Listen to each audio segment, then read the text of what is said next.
Today is day 73 of 100 random acts of kindness. Just looking at myself with my hair done, I look so much like my mom. It's crazy, and people have been saying that for years, but I really see it when my hair is down like this. We sound the exact same. I answered the phone the other day. I don't even know if my brother knew. I answered the phone the other day, and his daughter, my niece, was here. And so all he said was, can I talk to Megan? And I don't know if he knew it was me or if he thought it was my mom. Because I know we sound the same. And there are those points in our lives as we grow older. I have said many times to Keith, I'll say something and then go, oh my God, that was my mother. Like I can just hear it come out of my mouth. And in my case, that's not a bad thing, which is always nice too. But yeah, with my hair down like this, I always think I look so much like my mom. So I got my hair done today, and I was getting it done for probably 18 months or so. I've always wanted to be this blonde. And so when I was diagnosed stage 4, I thought, well, here's a good excuse. So I went really, really dark, like dark brown. And then thought, nah, that's not for me. I'd never been a brunette before. I'd always been some form of blonde. And then decided for brown, which is really easy to go dark, but then it's very hard to go light. So we finally got back to light again, but the girl who I was getting my hair done by she just didn't understand, and she kept blaming my medication, but my medication stayed the exact same for 2.5 years, so I don't know why it would be super purple one time, which is all the toner, and then super brassy, so she wasn't using enough toner or leaving it on too long or whatever it was. So finally, my friend Rajan, who did my first ever haircut after chemo, after my hair grew back, she's the only one I really trusted. I contacted her in April and said, like, we don't live anywhere close to each other.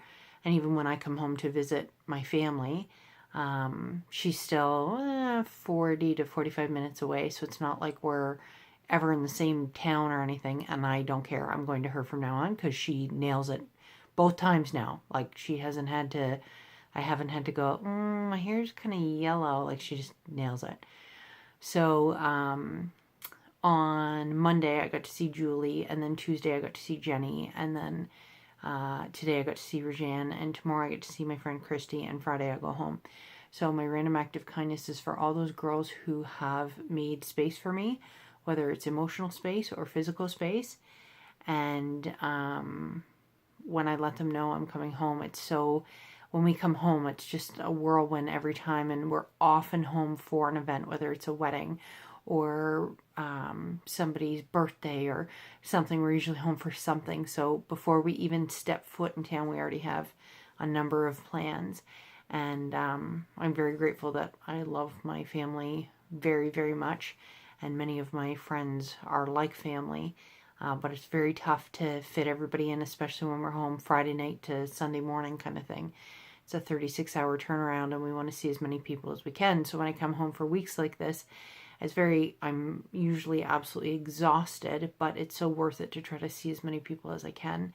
And I'm very lucky that when I reach out to friends and say, listen, I'm home, can you fit me in sometime this week? They always do everything they can and usually find a way to fit me in, which I just love. So the last 3 days, I've no doubt Christy's going to be the exact same, but the last 3 days having meals with these girls or Rajan doing my hair, I just feel like I've just sat down and it's been 10 minutes and it's already time to go. And I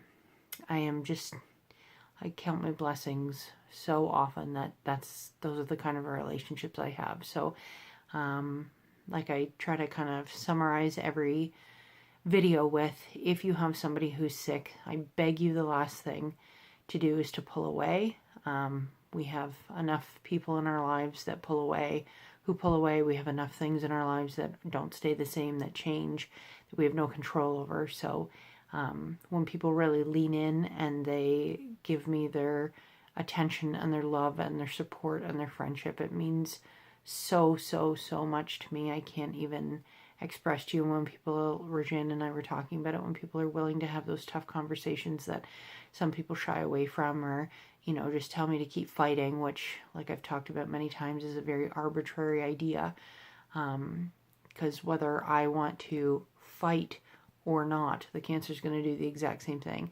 I'm a very, very positive person, but by telling me to stay positive doesn't really do anything. And I know it comes down to comfort for what makes somebody else comfortable and uncomfortable, but if you're trying to help me, those aren't really ways of helping.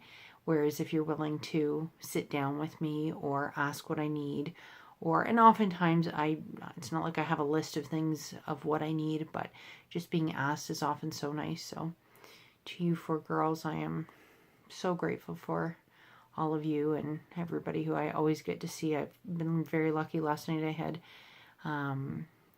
coffee of sorts. I think we had like white hot chocolate slushy and caramel slushy and lemonade slushy. I think that was each of our orders. But just two of my younger cousins. And it was just nice to sit and talk. And so, like I said, if you have anybody in your life, not everybody wants to talk and engage, and you have to kind of read that individually, but don't take it upon yourself to pull back, because that's not necessarily what many people need. Talk to you tomorrow.